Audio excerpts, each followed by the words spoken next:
All right, we have ourselves another small aircraft. This is a Virus SW121. It's by the Pipistrel Corporation.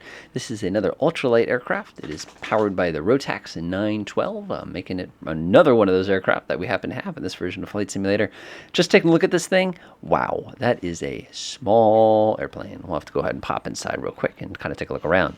So immediately looking at this thing, it's very similar to the other LSA. I can see that I'm not very far from the ground when you land, which is a little disorienting if you haven't landed that way. Obviously, we're not fitting anyone behind us. We barely even have a place to plug anything in. I'm loving all these like industrial size handles just kind of chilling there. The good old joystick with the little red grip tape kind of sitting on it to make our lives a little bit simpler. We have these dual Garmin displays, which are super duper handy as far as making our life a little bit simpler here. Just taking a look real quickly. It's always fun to pop open the menu and see if there's anything good here. Okay, so it's a little simplified in that regard, but that's all right. You can see we have an automatic pilot on this aircraft, which it doesn't blow my mind completely, but it is a little bit of a surprise given just how tiny this thing is. But anyway, let's go ahead and give this a try. Full power. Whoa! Okay, that's got definitely got a little bit of power to weight there. That's kind of nice. Nice. It's very nice. I love the fact they give you all your operating speeds nice and easy to read, basically directly in front of you. Give it a little teeny tiny tug, and we are airborne once again. Let's go ahead and take a look real quickly. Where's all our instruments? Oh, there's our engine instruments. Okay, so we got to reduce the RPM because we're basically melting the thing right now. There we go. We're nice and sitting safely within the green. We continue to climb nicely. All right, we are over Chofu, Japan. This is basically very, very close to Tokyo. We're just going to go ahead and take a little bit of a gentle flight here and kind of make our way up to it. I'm actually going to spin us around in a second. Now, Tokyo is a mega city. You know, when you see just how many buildings are packed into a teeny tiny tight space, it is just mind-boggling.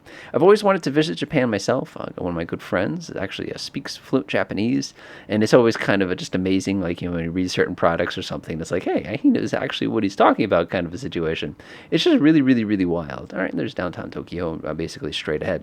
Where we're flying over right now would basically be just some of the incredible amounts of residential districts. Like I said, we took off from Chofu, and it's just, oh my gosh, look at how everything is just packed in there. You know, I could do something nice and stupid. We'll go ahead and nose over. We're getting way into the red line. I'm going to go ahead and reduce my power just a little bit here. Just go ahead and skim the treetops in this little teeny tiny plane. This is one of those aircraft that if you tried it in VR, you'd be like, oh, I'm getting claustrophobic, even though, you know, there are helicopters I've operated that are smaller than this, essentially. Look at all the individual buildings, each with their own little personality and character. Oh, that's just so amazing to watch. Go ahead and get ourselves a little bit of altitude here. You can see there's a nice little park over there on the left. Yeah, this is pretty darn cool. Love that. Let's take a look at this side. You can see you got Tokyo Bay, which is positively gigantic. Those of you guys who have VR with Google Earth, check this area out. It's wild. All right, let's go ahead and test this aircraft out a little bit as we kind of head towards the major city side of things. I've already reduced my RPM a little bit, trying to make this thing a little bit smoother and a little bit quieter. Go and level up, head towards the city itself. Looking pretty solid. All right. Get the big needle. All right, let's try this thing in a stall. Of course, you would never do something crazy like try to stall an aircraft like this over a major city. But, you know, it's worth a shot. It's worth a shot. A little aircraft like this, the moment they stall, you give it full power and the stall pretty much ends, which is kind of a nice little touch. Impressed that the avionics, again, are all these nice modern electronic ones. Oh, boy, it's not liking that very much. And down we go. Wow, you just sort of give it power. Sort of reminds me of a remote control plane. You just kind of hit the gas again, and the thing just levels off and starts accelerating again, which works really, really, really well. Let's go ahead and bring this thing into a nice, gentle, steep turn, see what happens. Ooh, that is not a steep turn. There we go. We need to actually make sure we're not losing any altitude here. Oh, wow. It's just so lightweight. That's impressive. You could do a heck of a donut with this thing. Now, this would be the aircraft you want to put the Sidewinder missile on. They'd never see it coming. But we could do some really dangerous things with it, actually. With the controls nice and aggressively. Normally, when you do things like this, your engine cuts out on you. Oh, boy. And we did not overstress the airframe. I am actually surprised at myself. I didn't think that was going to happen. Wow. So this thing is, despite its little size, it's like a little motorcycle. And it's actually pretty quick, too. And if I recall correctly, its range is something like 800 nautical miles, which is incredible for an aircraft of this size. And again, I'm pretty impressed with the automatic pilot. I'm actually going to give that a try real quick. Let me see what happens here. Boop, boop. This thing should start leveling itself off. I could turn the flight director on, too, if we wanted. Yeah, no, it did a really nice job, and I'm actually overspeeding this darn airplane again. That is really, really cool. This is a very aerodynamic example. I'm going to go ahead and reduce the RPM a little bit. Looks good to me. Putting down the power level. I am right within the dead center of the green here. And you can see we're just basically cruising right along just like that.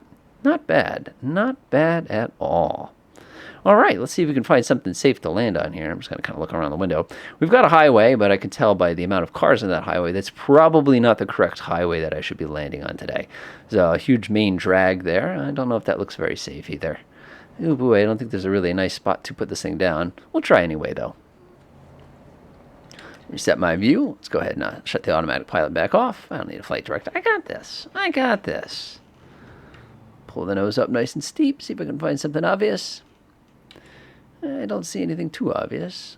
There we go. Whoa! I think we just loaded in all of Tokyo in 1 second there.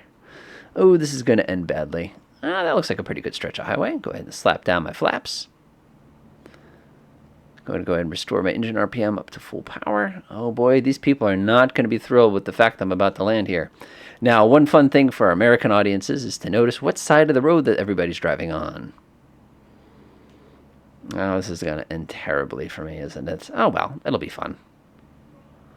Again, we're trying to test these aircraft out. And what better way to test an airplane than to land on a major highway? All right, looks pretty good so far. Oh, man. Whoa, I think we just hit the ground. Okay, we're here. Oh, my. Easy, easy, easy. Oh, we're here. And I died. Oh, boy. That was fun stuff. All right, hopefully you enjoyed.